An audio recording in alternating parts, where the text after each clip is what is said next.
Yeah, I have no problem with the idea of acknowledging two homelands as long as it's within the spirit of the principle of legal equality, so that your homeland doesn't entitle you to legal supremacy. I'd like to turn our attention to the future. Um, I am concerned because, as I said, the current paradigm, political paradigm, historical paradigm, and socioeconomic paradigm of Israel and the diaspora that has taken place now for more than a generation, for almost 20 years.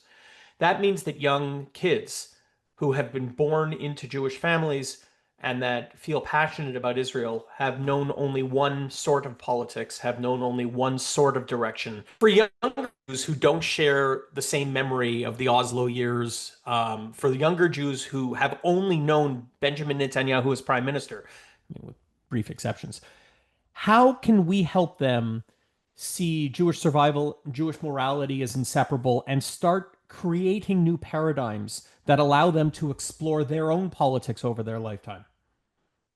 That's a great question. I mean, I would start by thinking about the way we talk and teach about 1948, right? I think that it's important that young Jews be able to understand why most Jews around the world saw Israel as a vital refuge and indeed as a miracle, right? To be able to imagine what Israel meant for someone coming out of a displaced persons camp in Europe whose family had been destroyed in the Shoah. I think many young Jews do have some sense of that, but it's important that that be understood. And it's important that people around the world even understand that, right? It's understandable that so many Jews were so drawn to the idea of Zionism and the creation of Israel, especially in the wake of the Shoah. But it's also so essential that we understand what Israel's creation meant for Palestinians, because this is really for Palestinians absolutely at the heart of their understanding of reality. And it's not a story they've made up, right? You very rarely find a Palestinian whose family was not expelled or at least radically dislocated by what happened in 1948. Palestinians in 1947 were 66% of the population. They lived on the large majority of the land. And Israel's creation, even before May 1948, even in the early months of 1948, Israel was systematically expelling large numbers of Palestinians from their homes, ultimately perhaps more than half of the Palestinian population expelled.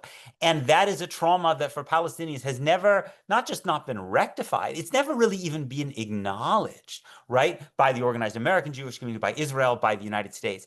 And so we have to be able to, I think, help young American Jews imagine what Israel means for the person who comes from a displaced persons camp, but also to realize that that person who came from the displaced persons camp was likely given the key to the home of a Palestinian who had themselves been expelled.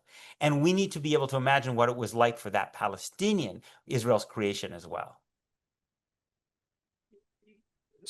Fair enough. And to your mind, then, that greater construct, that greater understanding, will provide for more flexibility on the Jewish, on the Israeli side to explore different options and to ultimately come to different conclusions? Yeah, I think first of all, when one thinks about the question of anti-Zionism, right? When you think about the Palestinian experience, the more time you spent talking to Palestinians, listening to Palestinians, the easier it is to understand why Palestinians could be anti-Zionist without being anti-Semitic, right? That anti-Zionism is really the natural product of their experience because the creation of the state starts with their mass expulsion, right? Not to mention the things that Israel has done since then, like holding millions of Palestinians in the West Bank under military law. And I think that we need to be able to have that empathy, where so much of establishment Jewish discourse now is basically involved in trying to discredit or delegitimize or even sometimes criminalize Palestinians or people who speak based on their appreciation of the Palestinian experience. My final question to you is to turn the tables just a little. The reason that I've approached this from the perspective of Israel and Jews and what Israel needs to do and Jews need to do is because I believe that your moral center should not be reliant upon the people who you see as opponents. It should stem from something deeper. And if you're reliant upon the people who you perceive as adversaries, then you're playing in the same field and you cannot express who you are. But it's a fair point that we are dancing with another partner. I say we as Jews, Israelis, people who care about Israel. What obligations do they have? I mean, clearly, whatever obligations they have were clearly violated by October 7th in the most heinous of ways. Yeah. What obligations do the Palestinians have to Israel? And I know that's a tough question to ask, as Mm. the past 2 years have led to mass displacement and all the things that have been mentioned. But honestly, there are two sides to this. And where do the Palestinians need to go in order to um, start working towards the end, the natural end of two states for two peoples with separate equalities?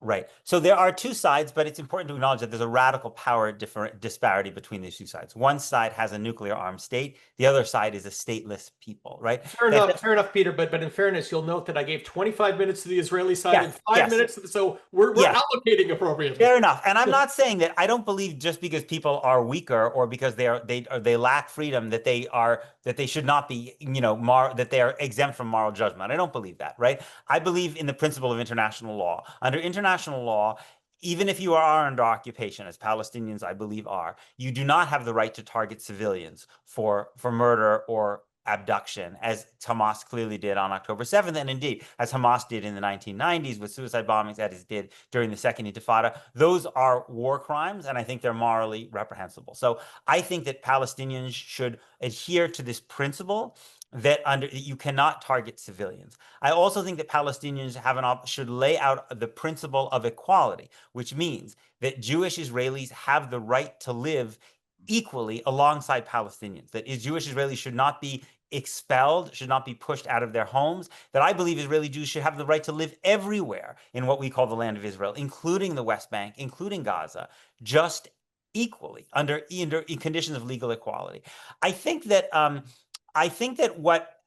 the one of the challenges we have is that when Palestinians have actually acted in ways that I think are more consistent with those principles, they have not really gotten very much credit for it, right? So one of the things that you hear often in Jewish discourse is, why don't the Palestinians try nonviolence, right? But if you look at the way that the United States and Israel and American Jewish organizations respond to Palestinian nonviolence, it's generally to try to criminalize that nonviolence, right? So it's not like people say, oh, the Palestinians are trying a nonviolent boycott in the tradition of apartheid South Africa. Good for them. It's that we try to pass laws that basically mean that you can't have employment in the state governments in the United States if you boycott Israel. When Palestinians did a largely nonviolent march in 2018 in Gaza, they were systematically shot by snipers who Israel put on the fence separating Gaza from Israel proper. And so I think we do have the right to say these are the moral principles that Palestinians should abide by. But I think it's hollow if if we still end up punishing Palestinians, even when they do the things that we supposedly want them to do. I understand where you're going. I also believe that there is a reticence, and by the way, this doesn't just extend to the Palestinian side. I hear it on the Jewish side as well. But there's a reticence presently to accept the basic legitimacies of the aspirations of a homeland, from the Palestinians to the Jews and to the Israelis, and more and more from the Israelis and Jews to the Palestinians. I almost feel like what is required, I'm just going to leave it at this, Mm. is dialogue where everyone comes in signing almost a paper. Like when we have these dialogues that basically says, I accept your legitimacy to a homeland and you accept mine. Because Mm. once you have that dialogue, then you have a framework within which you can define. And I feel that more and more people are being pulled apart to a point where they are not even able to agree to those simple facts.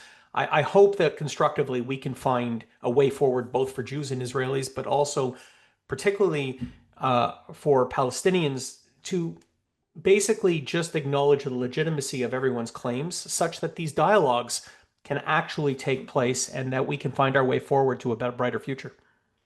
Yeah, I have no problem with the idea of acknowledging two homelands as long as it's within the spirit of the principle of legal equality, so that your homeland doesn't entitle you to legal supremacy.